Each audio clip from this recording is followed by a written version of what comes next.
ಮಾಜಿ ಸಚಿವ ಆಂಜನೇಯ ಹೇಳಿಕೆ ವಿಚಾರಕ್ಕೆ ಸಂಬಂಧಪಟ್ಟಂತೆ ಉಡುಪಿಯಲ್ಲಿ ಪೇಜಾವರ ಮಠಾಧೀಶರು ಪ್ರತಿಕ್ರಿಯೆ ಕೊಟ್ಟಿದ್ದಾರೆ. ರಾಮ ಬೇರೆಗಲ್ಲ, ಕೃಷ್ಣ ಬೇರೆಗಲ್ಲ, ದೇವರು ಮಂದಿರದಲ್ಲಿ ಮಾತ್ರವಲ್ಲ ಎಲ್ಲರ ಒಳಗಿದ್ದಾನೆ. ಸಿದ್ದರಾಮಯ್ಯ ಅವರ ಒಳಗೂ ಇದ್ದಾನೆ. ಬಿಜೆಪಿ ಮಂದಿರವೆಂದು ಯಾಕೆ ಹಾಗೆ ಅಂದುಕೊಳ್ಳಬೇಕು? ನಾವು ಭಾರತೀಯರು, ಈ ಮಂದಿರ ಎಲ್ಲರದ್ದು. ಬಿಜೆಪಿಯವರು ಮಾತ್ರ ದೇಣಿಗೆ ಕೊಟ್ಟದ್ದ. ಇದು ಪಕ್ಷದ ಮಂದಿರ ಹೇಗೆ ಸಾಧ್ಯ? ಪಕ್ಷದ ಸರ್ಕಾರದ ದೇಣಿಗೆಯಿಂದ ಮಂದಿರ ಕಟ್ಟಿದ್ದಲ್ಲ, ಜಗತ್ತಿನ ಭಕ್ತರ ದೇಣಿಗೆಯಿಂದ ಕಾರ್ಯಕ್ರಮ ನಡೀತಾ ಇದೆ ಅಂತ ಉಡುಪಿಯಲ್ಲಿ ಪೇಜಾವರ ಮಠಾಧೀಶ ಹಾಗೆ ಟ್ರಸ್ಟಿ ಶ್ರೀ ವಿಶ್ವಪ್ರಸನ್ನ ತೀರ್ಥ ಸ್ವಾಮೀಜಿ ಹೇಳಿಕೆಯನ್ನ ಕೊಟ್ಟಿದ್ದಾರೆ. ಸ್ವತಃ ನಮ್ಮ ರೀತಿಯ ಶ್ರೀರಾಮಚಂದ್ರ ಬೇರೆ ಅಲ್ಲ, ಕೃಷ್ಣ ಬೇರೆ ಅಲ್ಲ. ಕೃಷ್ಣ ಅಂದಿರುವಂತಹ ಮಾತು ಈಶ್ವರ ಸರ್ವಭೂತಾನಾಂ ಹೃದಯೇಶೇ ಅರ್ಜುನ ತಿಷ್ಠತಿ. ದೇವರು ಎಲ್ಲಿದ್ದಾನೆ ಹೇಳಿದಾಗ ಮಂದಿರದೊಳಗೆ ಮಾತ್ರ ಇರೋದಲ್ಲ, ಇರೋ ಒಂದು ಪ್ರತಿನಿಧಿತ್ವೇನ ಒಂದಿದೆ.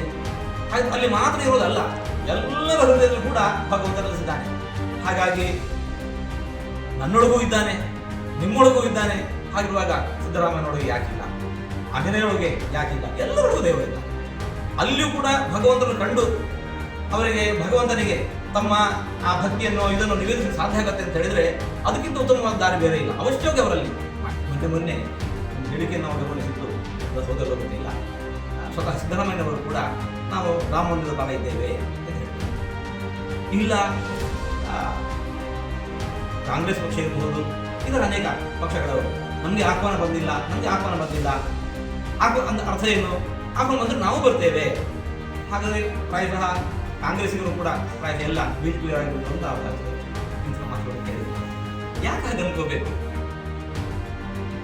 ಬಿಜೆಪಿ ಭಾರತ ದೇಶ ನಮ್ಮದಲ್ಲ, ಬರಿದೆ ಬಿಜೆಪಿಗೆ ಇರೋದು ಯಾರು ಹೇಳ್ತಾರ? ಇಲ್ಲ ತಾನೆ, ನಾವು ಭಾರತೀಯರೇ, ಅವರು ಭಾರತೀಯರೇ ಆಗಿರೋ ಎಲ್ಲರದ್ದು ಕೂಡ. ಹಾಗೆ ಈಗ ಶ್ರೀರಾಮಚಂದ್ರನ ಮಂದಿರದ ನಿರ್ಮಾಣಕ್ಕೆ ದೇಣಿಗೆ ಕೊಟ್ಟವರು ಯಾರು? ಕೇವಲ ಬಿಜೆಪಿಯವರು ಮಾತ್ರ ಕೊಟ್ಟಿದ್ದಾರೆ. ಹಾಗಿರುವಾಗ ಜಗತ್ತಿನ ಎಲ್ಲರೂ ನೀಡಿದ್ದಾರೆ, ಕೊಟ್ಟು ನೀಡದೇ ಇದ್ದವರು ಅವರು. ಹಾಗಿರುವಾಗ ಇದು ಯಾವುದೊಂದು ಪಕ್ಷದ ಮಂದಿರ ಆಗೋದು ಹೇಗೆ ಸಾಧ್ಯ?